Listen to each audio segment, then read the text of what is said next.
Est-ce que vous allez bien? J'espère que vous vous réveillez tout doucement.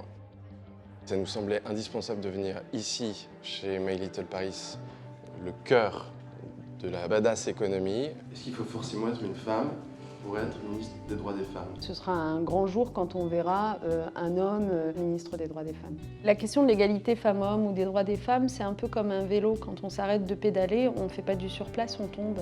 Il se passe quelque chose dans cette jeune génération, mais vraiment d'inédit. Pendant longtemps, on s'est dit qu'être une femme, c'était pas trop un sujet. On a reçu plus de 12 000 femmes, on a accompagné 400 projets.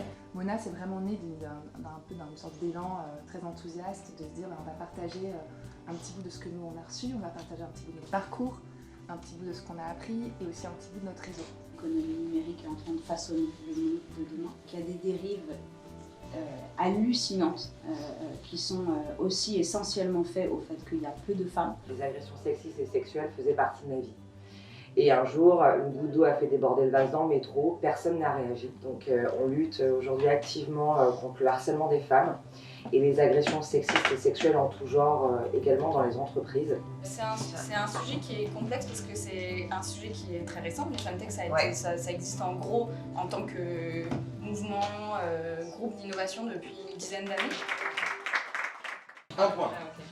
Alors c'est un personnage de fiction, c'est une petite fille, elle est dans une série avec des petits personnages jaunes.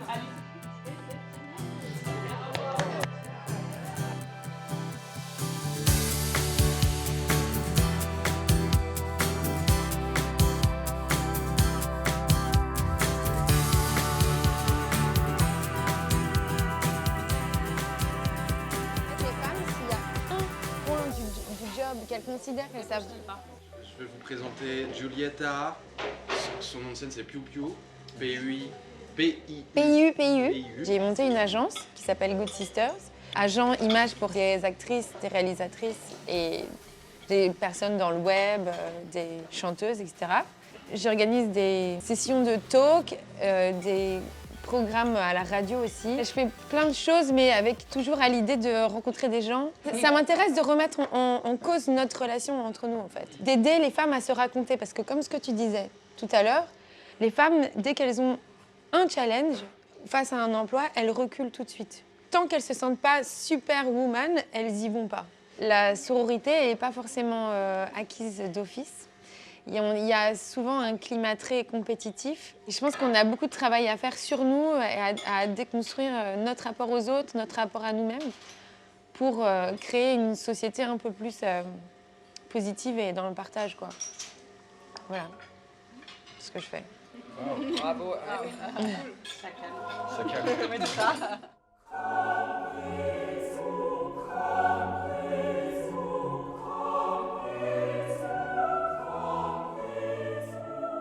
L'Académie des Beaux-Arts, la voie royale, est interdite aux femmes.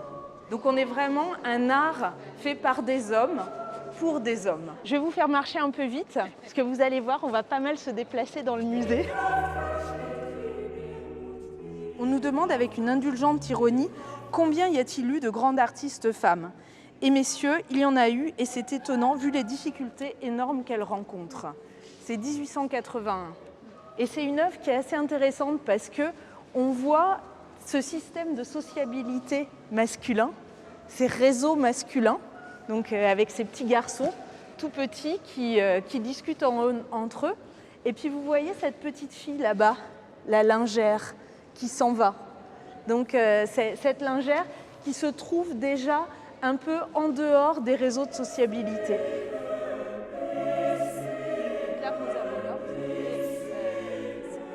Ces peintures.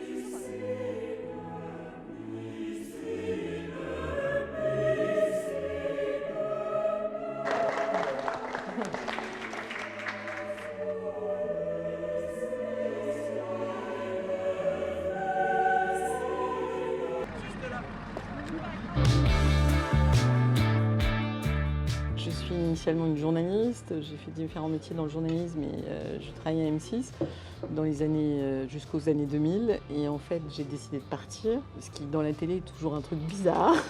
J'ai eu la chance donc, de rencontrer Jean-Pierre Sicard qui m'explique le développement durable en 2000, 2001 qui me donne, je vous rappelle que les clés USB n'existaient pas, des tonnes de dossiers. Je lui ai écouté, je crois qu'il faut créer un média dédié. Ces questions-là étaient vraiment des questions économiques et financières. Et en travaillant en tant que média et en tant que centre de recherche. Au départ, c'était vraiment, moi j'ai fait vraiment l'aspect journalistique. Et puis en 2006-2007, j'ai eu la chance, donc Jean-Pierre Sicard était un patron féministe, réellement. Et donc à mon deuxième congé maternité, il m'a demandé de diriger l'entreprise. Et évidemment, il m'a augmenté aussi derrière. Je suis quelqu'un de très énergique par nature et l'âge venant, ça a l'air de rester. Donc je garde. Mon mari est sénégalais, je suis franco-sénégalaise et très fière de l'être. La ressource que représente cette très bonne compréhension de mondes très très différents et le fait de passer... Une des choses passionnantes de ma vie, c'est ça. C'est certes de pouvoir échanger avec des hommes, des femmes, des gens de toute génération. L'équipe de Noétique est très jeune. Et cette diversité, elle est source d'énergie, ça c'est sûr.